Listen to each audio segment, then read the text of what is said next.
یہ تو جو کچھ تمہیں ملا ہے تمہارے رب کی رحمت سے ملا ہے. حقیقت یہ ہے کہ اس کا فضل تم پر بہت بڑا ہے کہ اس نے آپ کو نبی کی حیثیت میں چن لیا.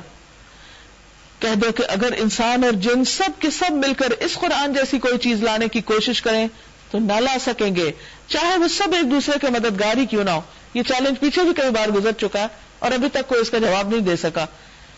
ہم نے اس قرآن میں لوگوں کو طرح طرح سے سمجھایا مگر اکثر لوگ انکار پر ہی جمے رہے, مان کے نہیں دیے. اور انہوں نے کہا ہم تیری بات نہ مانیں گے جب تک کہ تو ہمارے لیے زمین کو پھاڑ کر چشمہ نہ جاری کر دے, یا تیرے لیے کھجوروں اور انگوروں کا ایک باغ ہو اور تو اس میں نہریں رواں کر دے, یا تو آسمان کو ٹکڑے ٹکڑے کر کے ہمارے اوپر گرا دے جیسا کہ تیرا دعویٰ ہے, یا خدا اور فرشتوں کو روب در روح ہمارے سامنے لے آئے, یا تیرے لیے سونے کا گھر بن جائے, یا تو آسمان پہ چڑھ جائے اور تیرے چڑھنے کا بھی ہم یقین نہ کریں گے جب تک کہ تو ہمارے اوپر ایک ایسی تحریر نہ اتار لائے جسے ہم پڑھ سکیں. مطالبے پر مطالبے, حق قبول کرنے کی کون سی اس میں ان کی خواہش نظر آتی ہے. اے محمد صلی اللہ علیہ وسلم ان سے کہیے قل سبحان ربی هل كنت الا بشرا رسولا, پاک ہے میرا رب, کیا میں ایک پیغام لانے والے انسان کے سوا کچھ اور بھی ہوں؟ یعنی اللہ نے مجھے تمہاری ہدایت کے لیے بھیجا,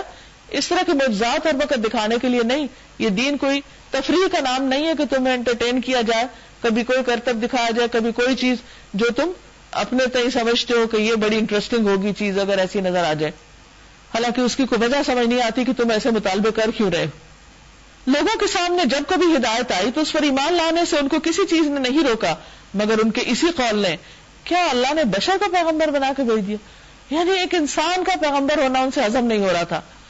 ان سے کہیے اگر زمین میں فرشتے اطمینان سے چل پھر رہے ہوتے تو ہم ضرور آسمان سے کسی فرشتے ہی کو ان کے لیے پیغمبر بنا کے بھیجتے. اب بھی بہت سے لوگ نبی صلی اللہ علیہ وسلم کو کہتے ہیں کہ وہ نور سے ہیں, نور سے تو فرشتے بنے, اور میں زمین پہ اگر نور سے بنے ہوئے لوگ ہوتے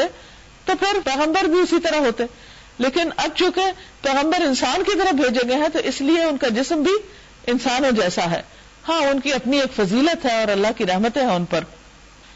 قل کفا باللہ شہیدا بینی و بینکم, آپ ان سے کہہ دیجئے کہ میرے اور تمہارے درمیان بس اللہ کی گواہی کافی ہے, وہ اپنے بندوں کے حال سے باخبر ہے اور سب کچھ دیکھ رہا ہے.